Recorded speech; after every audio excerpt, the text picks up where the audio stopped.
ভারতের স্বাধীনতার ৭৮ বছর বয়সেও গাজল গুঞ্জরিয়া ভায়া রায়গঞ্জ ইটাহার রেলপথ হলো না।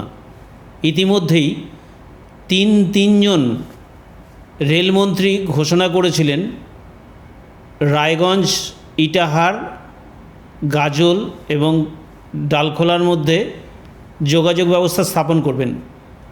আদৌ এটা কবে হয়ে উঠবে তা নিয়ে ইতিমধ্যেই সংশয় দেখা দিয়েছে মালদা এবং উত্তর দিনাজপুরবাসীর হৃদয়ে।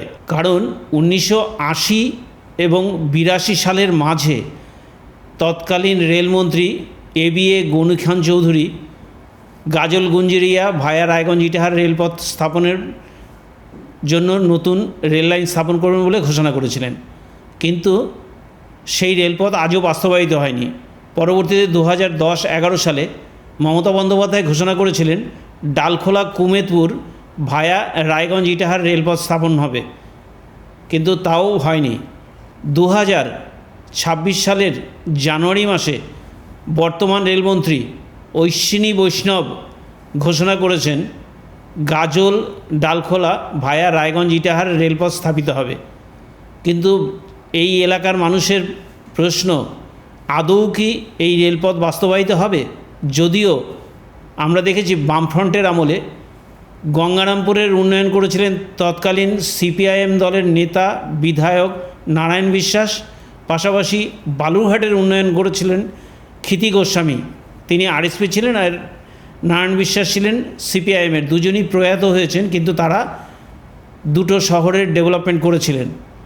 আজ বালুরঘাট জেলা সদর হলেও গঙ্গারামপুর মহকুমার নাম হলেও মহকুমা সদর করা হয়েছে বুনিয়াদপুরকে, কারণ বুনিয়াদপুর থেকে বালুরঘাটের দূরত্ব 55 কিলোমিটার, বুনিয়াদপুর থেকে রায়গঞ্জের দূরত্ব 55 কিলোমিটার, বুনিয়াদপুর থেকে মালদার দূরত্ব 55 কিলোমিটার। সেই কারণে বুনিয়াদপুরের উন্নয়ন অত্যন্ত দ্রুতগতিতে এগোচ্ছে। ঠিক তেমনি মালদার রূপকার ABA গনি খান চৌধুরী চেয়েছিলেন গাজল থেকে গুঞ্জরিয়া অথবা বর্তমানে যেটা গাজল ডালখোলা ভায়া রায়গঞ্জ ইটাহারের রেলপথ স্থাপনের কথা বলা হচ্ছে, এই প্রকল্প বাস্তবায়িত হলে রেল দফতরের আর্থিক অনেক সাশ্রয় ঘটবে। তার কারণ হচ্ছে দূরত্ব কমবে।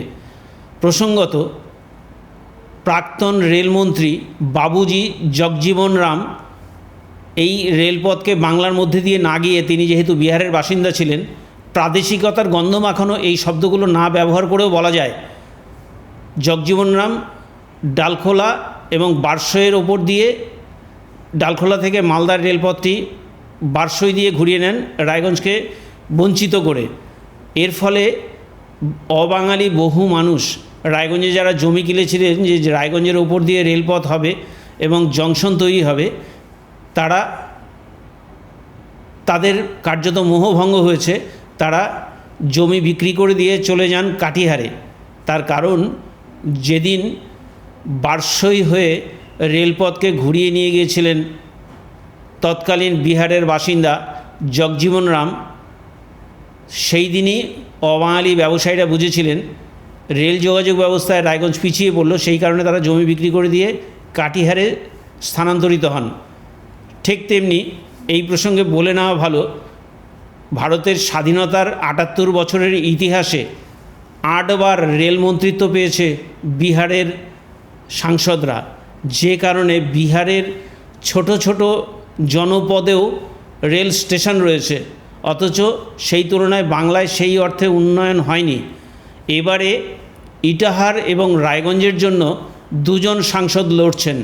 একজন হলেন কেন্দ্রীয় শিক্ষা প্রতিমন্ত্রী ডক্টর সুকান্ত মজুমদার, অন্যজন রায়গঞ্জের সাংসদ কার্তিক চন্দ্র পাল। এবারে দেখার এই রেলপথের প্রয়োজনীয়তার কথা দুই সাংসদ কেন্দ্রীয় রেলমন্ত্রী অশ্বিনী বৈষ্ণবজির কাছে ব্যাখ্যা করে দুই সাংসদ বালুরঘাট এবং রায়গঞ্জের দুই সাংসদ ইটাহার এবং রায়গঞ্জের রেলপথের গুরুত্বের কথা বোঝাতে পেরেছিলেন। ফলে অশ্বিনী বৈষ্ণবজি ঘোষণা করেন গাজল ডালখোলা রেলপথটি পুনর্জীবিত করা হবে, অর্থাৎ এখানে রেলপথ স্থাপিত হবে। এই ক্ষেত্রে বলা ভালো, জমিজট কোনো সমস্যা হবে না বলে বর্তমান মুখ্যমন্ত্রী শুভেন্দু অধিকারী ইতিমধ্যেই ঘোষণা করে দিয়েছেন। সেই ক্ষেত্রে রায়গঞ্জ থেকে ডালখোলা অথবা রায়গঞ্জ থেকে গাজল পর্যন্ত জাতীয় সড়কের গা ঘেঁষে যে পরিমাণ জমি রয়েছে সেই জমি ধরেই কিন্তু নতুন করে রেল লাইন স্থাপিত হতে পারে। এ রাজ্যের শাসনভার চালানোর জন্য বিজেপি সরকার যেহেতু সুযোগ পেয়েছে এবং 2029 সাল পর্যন্ত বিজেপি ক্ষমতায় রয়েছে, সেই হিসেবে ধরে নেওয়া যায় 2029 সালের আগেই গাজল ডালখোলা ভায়া রায়গঞ্জ ইটাহারের রেলপথটি অতি অবশ্যই দ্রুততার সঙ্গে ত্বরান্বিত হতে পারে। পরবর্তীতে দেখার কবে নাগাদ রেল দপ্তরের উন্নতি হয় তার দিকেই তাকিয়ে ডালখোলা, করণদিঘি, রায়গঞ্জ, ইটাহার এবং গাজলের মানুষ। নজরে রাখুন পরবর্তী প্রতিবেদনে। নমস্কার।